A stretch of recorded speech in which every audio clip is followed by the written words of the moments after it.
ओम नमः शिवाय। अथ श्री महा शिव महापुराणस्य पंचमो अध्यायः। इसमें हम देश काल पात्र दान आदि का विचार करेंगे और ज्ञान प्राप्त करेंगे। तो ऋषिगण बोले कि समस्त पदार्थों के ज्ञाताओं में श्रेष्ठ हे सूत जी, अब आप क्रमशः देश काल आदि का वर्णन करें। देशादीन क्रमशो ब्रूहि सूत सर्वार्थ वित्तम। तो इस पर सूत जी कहते हैं, शुद्धम ग्रहम सम फलम देव यज्ञादि कर्मसु। हे महर्षियों, देवयज्ञ आदि कर्मों में अपना शुद्ध ग्रह समान फल देने वाला होता है, अर्थात अपने घर में किए हुए देवयज्ञ आदि शास्त्रोक्त कर्म फल को सम मात्र में देने वाले सम मात्रा में देने वाले होते हैं। ततो दश गुणम गोष्ठम जलतीरम ततो दश गुणम बिल्वत तुलस्यश्वत्थ मूलकम। गौशाला का स्थान घर की अपेक्षा 10 गुना फल देता है। जलाशय का तट उससे भी 10 गुना महत्व रखता है, और जहाँ बेल तुलसी और पीपल वृक्ष का मूल निकट हो, वह स्थान जलाशय से भी 10 गुना अधिक फल देने वाला होता है। देवालय को उससे भी 10 गुना महत्व का स्थान जानना चाहिए। तीर्थभूमि का तट देवालय से भी 10 गुना महत्व रखता है, और उससे 10 गुना श्रेष्ठ है नदी का किनारा। उससे 10 गुना उत्कृष्ट है तीर्थ नदी का तट, और उससे भी 10 गुना महत्व रखता है सप्तगंगा नामक नदियों का तीर्थ। गंगा, गोदावरी, कावेरी, ताम्रपणी, सिंधु, सरयू और नर्मदा, इन 7 नदियों को सप्तगंगा कहा गया है। समुद्र के तट का स्थान इनसे भी 10 गुना अधिक पवित्र माना गया है, और पर्वत के शिखर का प्रदेश समुद्र तट से भी 10 गुना पावन है।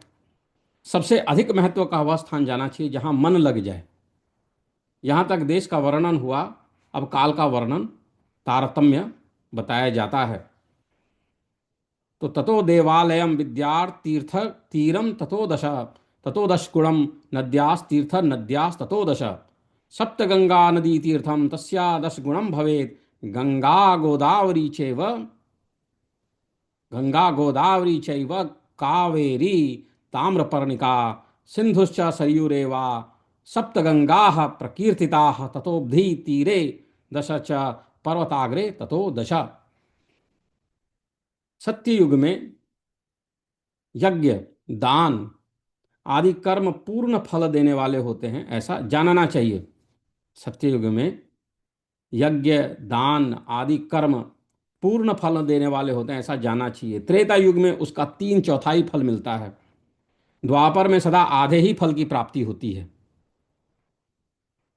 कलयुग में 1/4 ही फल की प्राप्ति समझनी चाहिए, और आधा कलयुग बीतने पर उस फल में से भी 1/4 चतुर्थांश कम हो जाता है। सर्वसम्मा सर्वस्मादि सर्वस्माधिकम ज्ञेयम यत्र वा रोचते मनः कृते पूर्ण फलम ज्ञेयम यज्ञदानादिकम तथा। त्रेतायुगे त्रिपादम च द्वापरेर्धम सदा स्मृतम कलौ पादम तो विज्ञेयम तत्पादोनम ततोर्धके। शुद्ध अंतःकरण वाले पुरुष को शुद्ध एवं पवित्र दिन सम फल देने वाला होता है। हे विद्वान ब्राह्मणों, सूर्य संक्रांति के दिन किया हुआ सत्कर्म पूर्वोक्त शुद्ध दिन की अपेक्षा 10 गुना फल देने वाला होता है, यह जानना चाहिए। शुद्ध अंतःकरण वाले पुरुष को शुद्ध एवं पवित्र दिन सम फल देने वाला होता है। हे विद्वान ब्राह्मणों, सूर्य संक्रांति के दिन किया हुआ सत्कर्म पूर्वोक्त शुद्ध दिन की अपेक्षा 10 गुना फल देने वाला होता है, यह जानना चाहिए। उससे भी 10 गुना अधिक महत्व उस कर्म का है जो विषुव नामक योग में किया जाता है। ज्योतिष के अनुसार वह समय जबकि सूर्य विषुव रेखा पर पहुंचता है और दिन तथा रात दोनों बराबर होते हैं, यह वर्ष में दो बार आता है। एक तो सौर चैत्र मास की नवमी तिथि या अंग्रेजी दिनांक 21 मार्च को, और दूसरा अश्विन की नवमी तिथि या अंग्रेजी दिनांक 22 सितंबर को, जो विषुव नामक योग में किया जाता है। उसमें 10 गुना और अधिक महत्व होता है। दक्षिणायन आरंभ होने के बाद अर्थात कर की संक्रांति में किए हुए पुण्य कर्म का महत्व विषु से भी 10 गुना अधिक माना गया है। उससे भी 10 गुना अधिक मकर संक्रांति में, और उससे भी 10 गुना अधिक चंद्र ग्रहण में किए हुए पुण्य का महत्व है। सूर्य ग्रहण का समय सबसे उत्तम है, उसमें किए गए पुण्य कर्म का फल चंद्र ग्रहण से भी अधिक और पूर्ण मात्रा में होता है। इस बात को विज्ञ पुरुष जानते हैं। जगत रूपी सूर्य का राहु रूपी विश्व से संयोग होता है, इसलिए सूर्य ग्रहण का समय रोग प्रदान करने वाला है। अतः उस विष की शांति के लिए उस समय स्नान दान और जप करना चाहिए। जगत रूपी सूर्य का राहु रूपी विश्व में संयोग होता है, इसलिए सूर्य ग्रहण का समय रोग प्रदान करने वाला होता है। अतः उस विश्व की शांति के लिए उस समय स्नान दान और जप करना चाहिए। वह काल विश्व की शांति के लिए उपयोगी होने के कारण पुण्यप्रद माना गया है। जन्म नक्षत्र के दिन तथा व्रत की पूर्ति के दिन का समय सूर्य ग्रहण के समान ही समझना चाहिए। जन्म नक्षत्र के दिन तथा व्रत की पूर्ति के दिन का समय सूर्य ग्रहण के समान ही समझा जाता है, परंतु महापुरुषों के संग का काल करोड़ों सूर्य ग्रहण के समान पावन है, ऐसा ज्ञानी पुरुष मानते हैं। महापुरुषों का संग मिल जाए तो वह काल करोड़ों सूर्य ग्रहण के समान पावन है, ऐसा कहा जाता है। शुद्धात्मनः शुद्ध दिने पुण्यम समफलम विदुः तस्माद् 10 गुणम ज्ञेयम रवि संक क्रमणे बुधाः विषुवे तद्यश गुणमयने तद्यश स्मृतम तद्यश मृग संक्रांतौ तच्च चंद्र ग्रहणे दश ततश्च सूर्य ग्रहणे पूर्णम कालोक्तमे विदुः जगद्रूपस्य सूर्यस्य विषय योगाच रोगदम अतस्ताद्विश्व शांत्यर्थम स्नान दान जपांश्चरेत विश्व शांत्यर्थ कालत्वात्स काल पुण्यदः स्मृतः जन्मरक्षे च वृतान्ते च सूर्यरोगपमं विदुः महतां संग कालश्च कोट्यर्क ग्रहणं विदुः। तपोनिष्ठ योगी और ज्ञाननिष्ठ यति ये पूजा के पात्र हैं, क्योंकि ये पापों के नाश में कारण होते हैं। तपोनिष्ठ योगी और ज्ञाननिष्ठ यति ये पूजा के पात्र हैं, क्योंकि ये पापों के नाश में कारण होते हैं। जिसने 24 लाख गायत्री का जप कर लिया हो वह ब्राह्मण भी पूजा का ही पात्र है। उसका पूजन संपूर्ण फलों और भोगों को देने में समर्थ है। जो पतन से त्राण करता अर्थात नरक में गिरने से बचाता है, उसके लिए इसी गुण के कारण शास्त्र में पात्र शब्द का प्रयोग होता है। वह दाता को पाप से त्राण प्रदान करने के कारण पात्र कहलाता है। तपोनिष्ठा ज्ञाननिष्ठा योगिनो यतस्य तथा पूजाया पात्रमेते ही पाप संक्षय कारणम चतुर्विश तिलक्षम वा गायत्र्या जप संयुतः ब्राह्मणस्तु भवेत् पात्रम संपूर्ण फल भोगदम पतनात्रयात् पतनात्रायत इति पात्रम शास्त्रे प्रयुज्यते धातुश्च पातकात्राणात् पात्रमित्याभिधीयते। गायत्री अपना गान करने वाले का अधोगति से त्राण करती है, इसलिए वह गायत्री कहलाती है। गायत्री अपना गान करने वाले का अधोगति से त्राण करती है, इसलिए वह गायत्री कहलाती है। जैसे इस लोक में जो धनहीन है वह दूसरे को धन नहीं दे सकता, जो यहाँ धनवान है दूसरे को धन दे सकता है, उसी तरह जो स्वयं शुद्ध और पवित्र आत्मा है वही दूसरे मनुष्यों को त्राण या उद्धार कर सकता है। जो गायत्री का जप करके शुद्ध हो गया है वही शुद्ध ब्राह्मण कहा जाता है। इसलिए दान जप होम पूजा इन सभी कर्मों के लिए वही शुद्ध पात्र है। ऐसा ब्राह्मण ही दान लेने तथा रक्षा करने की पात्रता रखता है। गायकम त्रायते पात्रात् गायकम त्रायते पात्रात् गायत्रीच्युते हि सा यथार्थहीनो लोकेस्मिन् परस्यार्थं न यच्छति। गाय कम त्रायते पाताद गायत्रीत उच्यते हि सा यथार्थहीना लोकेस्मिन् परस्यार्थं न यच्छति। अर्थवाणी यो लोके परस्यार्थं प्रयच्छति स्वयं शुद्धो हि पूतात्मा नरान् संत्रातु मर्हति। गायत्री जप शुद्धो ही शुद्ध ब्राह्मण उच्यते तस्माद् दाने जपे हो में पूजायाम सर्वकर्मणि। स्त्री हो या पुरुष जो भी भूखा हो वही अन्नदान का पात्र है। स्त्री हो या पुरुष जो भी भूखा हो वही अन्नदान का पात्र है। श्रेष्ठ ब्राह्मण को समय पर बुलाकर उसे धन अथवा उत्तम वाणी से संतुष्ट करना चाहिए। इससे अभीष्ट फल की प्राप्ति होती है। जिसको जिस वस्तु की इच्छा हो उसे वह वस्तु बिना मांगे ही दे दी जाए तो दाता को उस दान का पूरा फल प्राप्त होता है। ऐसी महर्षियों की मान्यता है। जो याचना करने के बाद दिया गया हो वह दान आधा ही फल देने वाला बताया गया है। अपने सेवक को दिया हुआ दान एक चौथाई फल देने वाला कहा गया है। हे विप्रवरो, जो जाति मात्र से ब्राह्मण है और दीनतापूर्वक वृत्ति से जीवन बिताता है उसे दिया हुआ धन का दान दाता को इस भूतल पर 10 वर्षों तक भोग प्रदान करने वाला होता है। वही दान यदि वेदवेत्ता ब्राह्मण को दिया जाए तो वह स्वर्गलोक में देवताओं के 10 वर्ष तक दिव्य भोग देने वाला होता है। दानम कर्तुम तथा त्रातुम पात्रत्वम ब्राह्मणोर्हति। अन्नस्य क्षुदितं पात्रम नारी नरमयात्मकम ब्राह्मणम श्रेष्ठमाहूय यत्काले सुषुमाहितम तदर्थम शब्दमर्थम वा सद्बोधकम भीष्टदम इच्छावतः प्रदानम च संपूर्ण फलदम विदुः यत् प्रश्नानंतरम दत्तम तदर्ध फलदम विदुः यत् सेवकाय दत्तम स्यात् पाद फलदम विदुः जाति मात्रस्य विप्रस्य दिनवृत्ते दुर्जर्षभाः दत्तमर्थम ही भोगाय भूर्लोके दशवार्षिकम वेदयुक्तस्य विप्रस्य स्वर्गे ही दशवार्षिकम। गायत्री जापक ब्राह्मण को दान देने से सत्यलोक में 10 वर्षों तक पुण्य भोग प्राप्त होता है और विष्णु भक्त ब्राह्मण को दिया गया दान वैकुंठ की प्राप्ति कराने वाला जाना जाता है। शिव भक्त विप्र को दिया हुआ दान कैलाश की प्राप्ति कराने वाला कहा गया है। इस प्रकार सबको इन लोकों में भोग प्राप्ति के लिए दान देना चाहिए। गायत्री जपयुक्तस्य सत्ये ही दशवार्षिकम विष्णु भक्तस्य विप्रस्य दत्तम वैकुंठदम विदुः शिव भक्तस्य विप्रस्य दत्तम कैलासदम विदुः तक्त लोक कोप भोगार्थम सर्वेषां दान मिष्यते।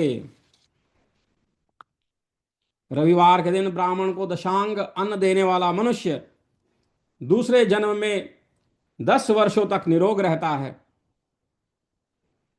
बहुत सम्मानपूर्वक बुलाना, अभ्यंग, चंदन आदि, पाद सेवन, वस्त्र, गंध आदि से पूजन, घी के मालपुए आदि सुंदर भोजन, छहों रस व्यंजन, दक्षिणा सहित तांबूल, नमस्कार और जाते समय अनुगमन ये अन्नदान के 10 अंग कहे गए हैं। अन्नदान के 10 अंग क्या हैं? सम्मान पूर्वक बुलाना, अभ्यंग, चंदन आदि, पाद सेवन, वस्त्र गंध आदि से पूजन, घी के मालपुए आदि सुंदर भोजन, छहों रस व्यंजन, दक्षिणा सहित तांबूल, नमस्कार और जाते समय अनुगमन ये अन्नदान के 10 अंग कहे गए हैं। दशांगमन्नम विप्रस्य भानुवारे दन्न दन्नरः परजन्मनि चारोग्यम 10 वर्षम समश्नुते बहुमान मथाह्वानम भ्यंगम पाद सेवनम वासो गंध्याद गंधार्दर्शनम च घृता पूपर सुक्तरम षड्रसम व्यंजनम चैव तांबूलम दक्षिणोत्तरम नमश्चानुगमश्चैव स्वन्नदानम दशांगकम। 10 ब्राह्मणों को रविवार के दिन दशांग अन्न का दान करने वाला 100 वर्षों तक निरोग रहता है। सोमवार आदि विभिन्न वारों में अन्नदान का फल उन वारों के अनुसार दूसरे जन्म में इस पृथ्वी लोक में प्राप्त होता है, ऐसा जानना चाहिए। सातों वारों में 10-10 ब्राह्मणों को दशांग अन्न दान करने से 100 वर्ष तक आरोग्य आदि फल प्राप्त होते हैं। इस प्रकार रविवार के दिन ब्राह्मणों को अन्नदान करने वाला मनुष्य 1000 वर्षों तक शिवलोक में आरोग्य लाभ करता है।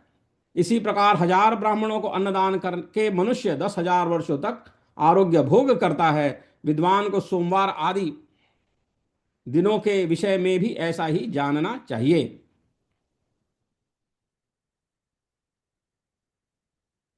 दशांगमन्नम विप्रेभ्यो दशभ्यो वै ददनरः ददन्नरः अर्कवारे तथारोग्यम शतवर्षम समश्नुते सोमवारादिवारेषु तक्तद्वार गुणम फलम अन्नदानस्य विज्ञेयम भूर्लोके परजन्मनि सप्तस्वपि च वारेषु दशभ्यश्च दशांगकम अन्नं दत्त्वा शतं वर्षम आरोग्यादि कमुष्णते एवं शतेभ्या विप्रेभ्यो भानुवारे ददन्नरः सहस्रवर्षमारोग्यम सर्व लोके समश्नुते सहस्रेभ्यस्तथा दत्त्वा युत वर्षम समश्नुते एवं सोमादि दिवारेषु विज्ञेयम ही विपश्चिता।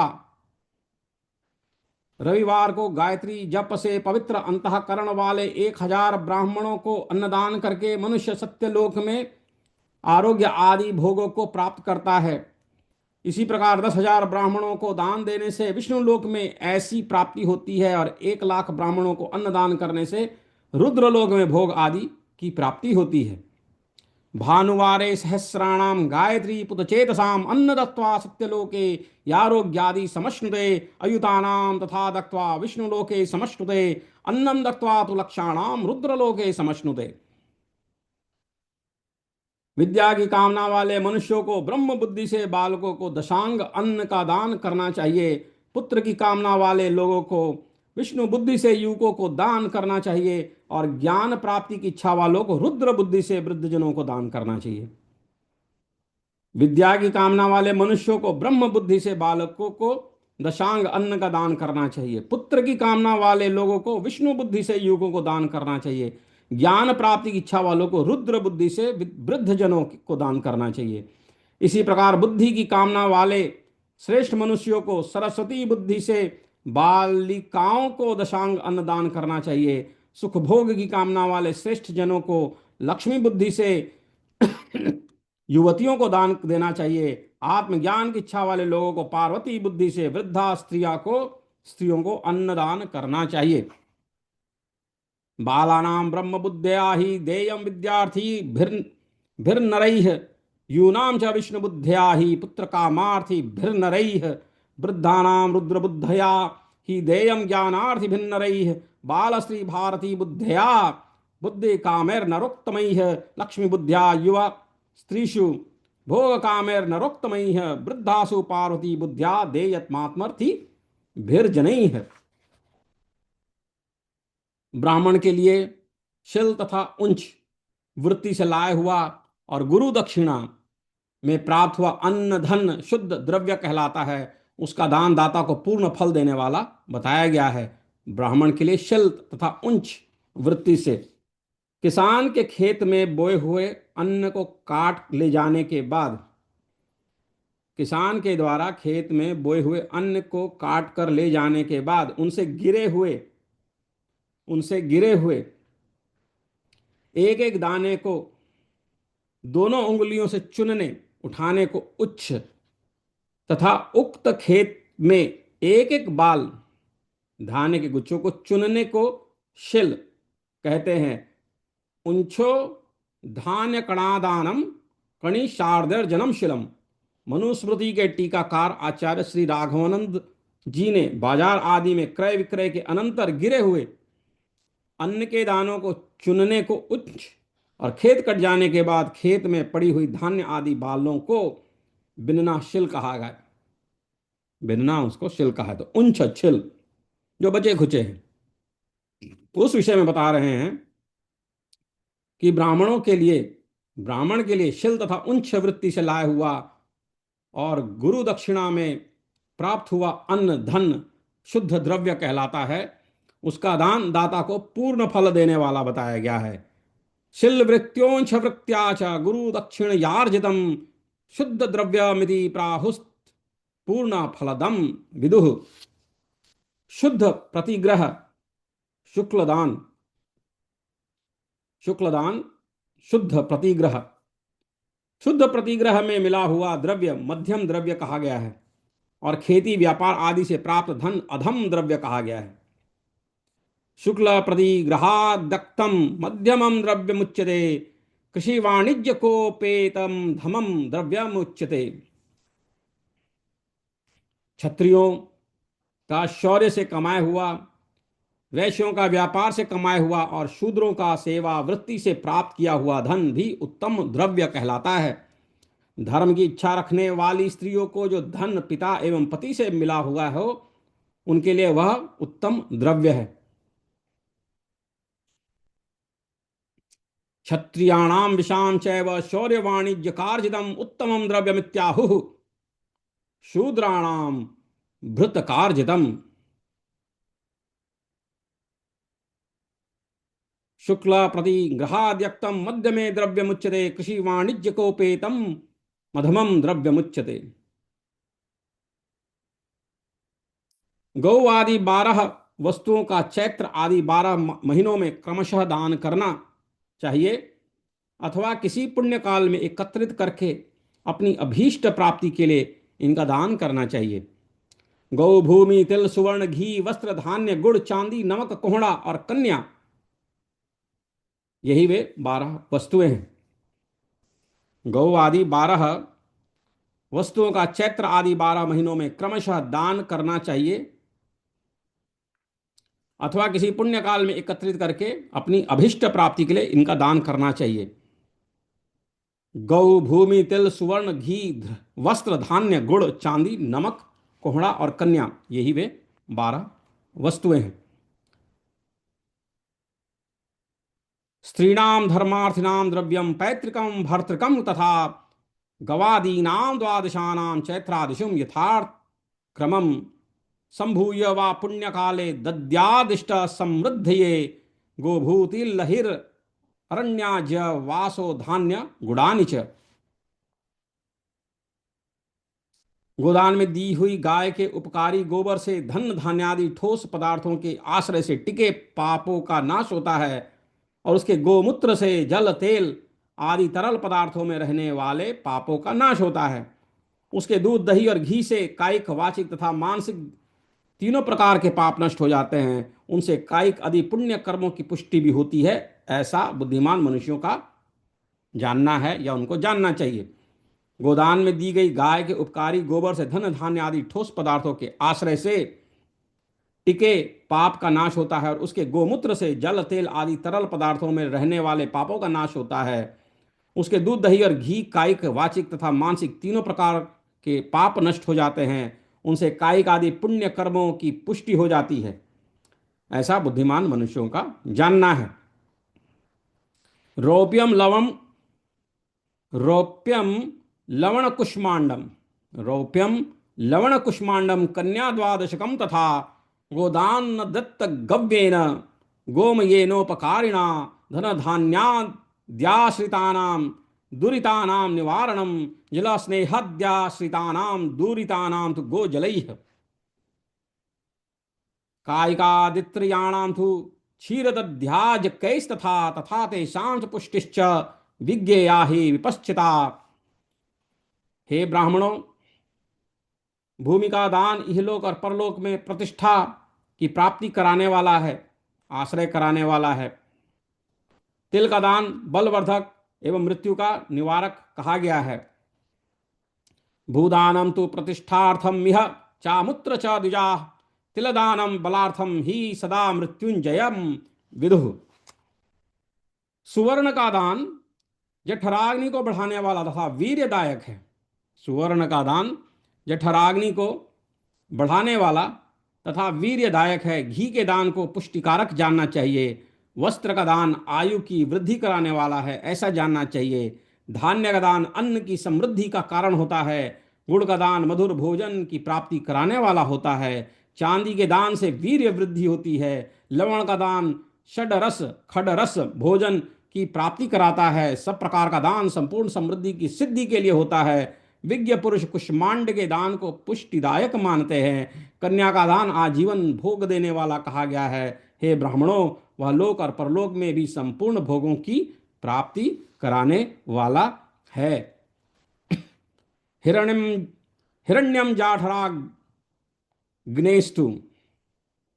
हिरण्यम जाठराग्नेस्तु वृद्धिदम वीर्यदम तथा वृद्धिदम वीर्यदम तथा आजम पुष्टिकरम विद्याद्वस्त्र मायुष्करम विदुः धान्यमन्ना समृद्ध्यर्थम मधुराहरदम गुणम रोप्यम रेतो भी वृद्ध्यर्थम खड्र सार्थम तु लावणम सर्वम सर्व समृद्ध्यर्थम कुष्मांडम पुष्टिदम विदुः प्राप्तिदम सर्वभोगानां मिह चामुत्र च द्विजाः।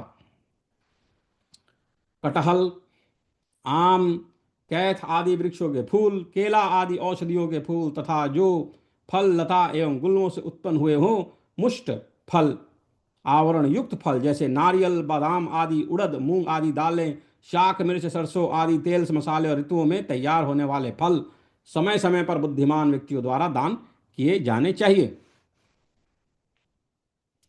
याव जीवन मुक्तम ही कन्यादानम तु भोगदम पनसाम्रक्क पित्थानां वृक्षाणां फलमेव च कदल्याद्योषधिनां कदल्याद्योषधीनां च फलं गुल्मोद्भवं तथा मासादीनां च मुद्गानां फलं शाकादिकं तथा मरीचि सर्षपाद्यानां शाकोपकरणं तथा यद्रतो यत्फलं सिद्धं तद्देयं हि विपश्चिता। विद्वान पुरुष को चाहिए कि जिन वस्तुओं से श्रवण आदि इंद्रियों की तृप्ति होती है उनका सदा दान करें। विद्वान पुरुष को चाहिए कि जिन वस्तुओं से श्रवण आदि इंद्रियों की तृप्ति होती है उनका सदा दान करे।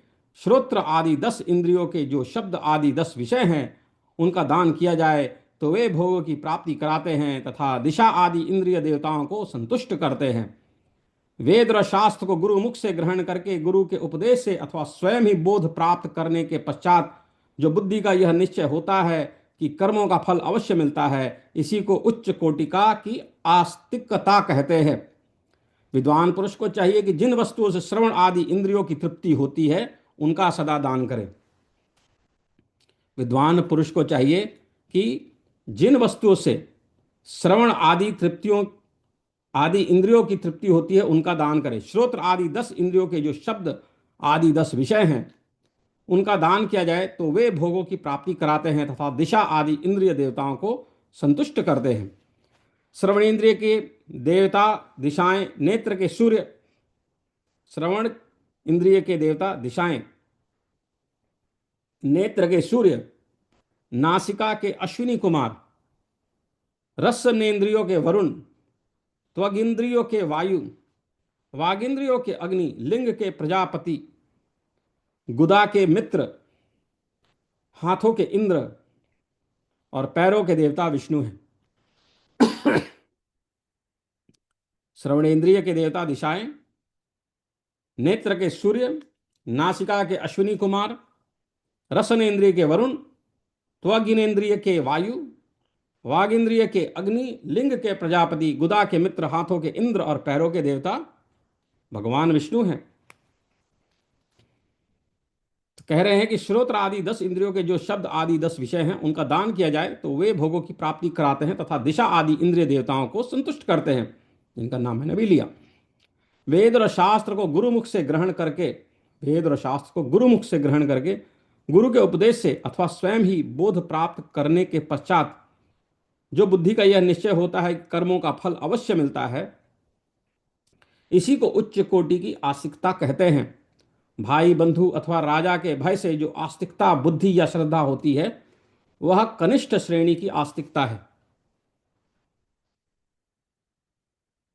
श्रोतादीन्द्र यत्रप्तिश्च सदा देया विपश्चिता शब्ददीदश्च भोगार्थम दिगादीनां च तुष्टिदा वेद शास्त्रम समादाय बुद्धवा गुरुमुखात् स्वयं कर्मणां फलमस्तीति बुद्धिरास्तिक्य मुच्यते बंधुराज भयात् बुद्धि